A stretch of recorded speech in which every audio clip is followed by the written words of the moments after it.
இத்தனைக்கும் இந்த மலை ஏழைக்குத்தான் சொந்த மலை. அந்த மருத மலைக்கு நீங்க வந்து பாருங்க, ஈசன் மகனோடு மனம் விட்டு பேசி பாருங்க.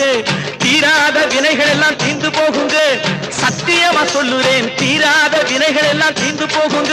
அது தீராவிட்டால் வந்து என்னை கேளுங்க, அது தீராவிட்டால் வந்து என்னை கேளுங்க. மருத மலைக்கு நீங்க வந்து பாருங்க.